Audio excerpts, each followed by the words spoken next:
people who I think will enjoy those drums more than I did. And in fact, actually, on 2 occasions with the same person, and I'm not looking at you, Randy Moore.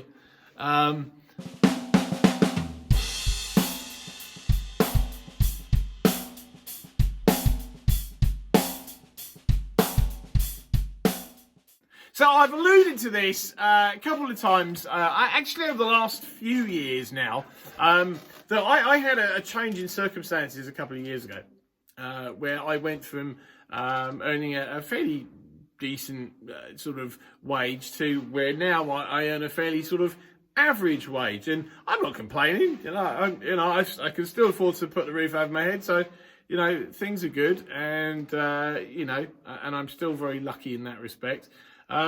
But a couple of things recently have allowed me to sort of realise part of the reason how I ended up with all this, and I think there are two things really. But the first thing is that I'm perpetually fixated on always looking that way. I'm always looking ahead of me and looking to see, oh, well, I haven't got that, or that's nice, or I've always fancied one of those. And I've never really stopped to take stock of what I have already and what I have around me. Now, most people will say you're an idiot. And I don't blame you, because basically you have all this nice stuff, but you never sit around and sort of take any notice of it. And I think the thing is I'm it's not even remotely to do with drums. I don't think perpetually looking forward is actually a bad thing, and it's not. I don't see it as a bad trait to have as a person, as part of your personality. But I'm like that with trainers. I've got sort of 60 odd pairs of trainers. I am also like that with these videos. In fact, I'm sitting here recording this video, and this is the second video that I've done already tonight. I have already got a whole bunch of videos already filmed that I probably filmed them like a month ago, and I still haven't got round to recording those, because yet again I'm permanently fixated on the next thing rather than actually sort of sitting down and dealing with what I've got in front of me first. Now, the change of situation has allowed me to actually slow down a little bit and take stock of things and take stock of everything around me. And I actually, as I said, I see that as a real positive. It's kind of, most normal people will say, well, I want that, I have this, I can sell this to get that. And I've always been lucky enough to not really have to worry about that. And I'm not saying that I have to sell stuff now to buy other stuff, but I'm only now sort of broaching that territory, which is obviously perfectly normal for every other sane person in the world. But the thing is that I have sold stuff over the years. I think I have a bit of a reputation for not selling stuff, but I have sold stuff over the years. But in the last sort of couple of years, I've sold more gear than I ever have. And in fact, in the last few days, I've sold more gear than I have done in a sort of short time frame. And that's a couple of snare drums and a crash cymbal, and I've got some other bits and pieces that I need to sort of get rid of as well. And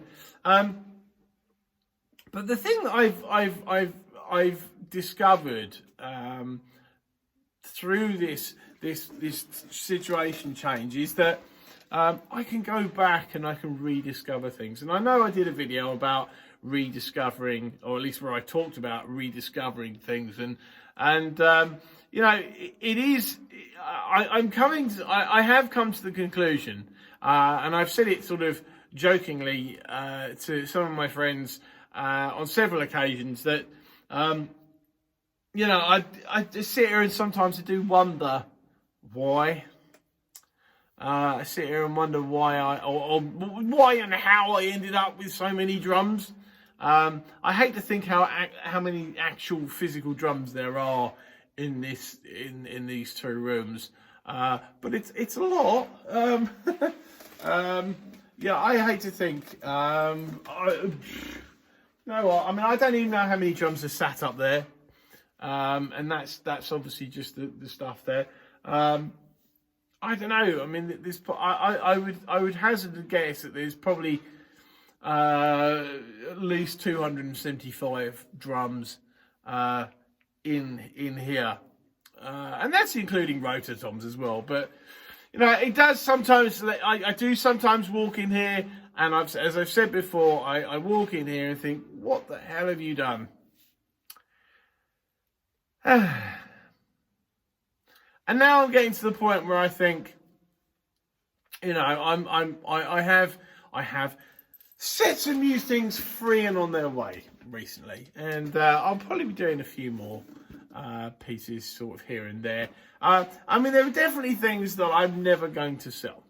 In fact, I think there's one drum which I probably said that I was never going to sell, but I think I am going to sell. And I've sold some bits recently to people who I think will enjoy those drums more than I did. And in fact, actually, on two occasions with the same person, and I'm not looking at you, Randy Moore, but I think, yeah, I think the two drums that I sold my mate Chris, he enjoys them more than I did, and that's a good thing. And I like that. But the change in situation has actually been a positive one. And as I said, it's allowed me to take stock of what's going on in here and what's going on around me. And I think, you know what, the insane thing is having said all that, and I've in the last year, I've bought 6 drum kits. And I'm now over capacity in here by 2. And I don't really know where I'm going to put everything. I might do a new tour video at some point, sort of fairly soon, because things have changed again in here. Whoops, dropping things. I might do another tour video in here fairly soon, because things have changed a little bit. But the voyage of rediscovery, which is something that does kind of excite me, is well underway. And you know, it's kind of fun to go back and sometimes I think I actually end up playing a lot of the time. I think I end up playing the same few drums all the time, and a lot of that is to do with the drums that are basically sat here behind the camera, because these are all easily accessible. There's probably, I don't know, 25 snare drums right next to the camera here. And they're just very easily accessible, because apart from 4 of them on the floor, which are in cases, the rest of them are not cased, and it's very easy to do as I did last night, which was, I need a pearl snare drum, I'll just grab, because this is a pearl kit, I'll just grab that one. I haven't played that for a while, but I'll grab that one. And it stops me from going through and basically going through one of the cases and or one of the boxes and grabbing something that I haven't necessarily played for a little while.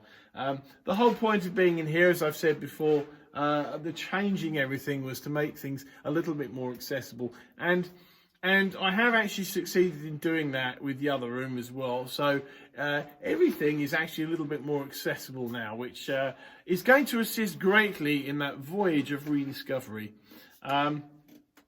I think that's it, actually. So thank you for watching. Hope that was interesting, and I'll see you next time.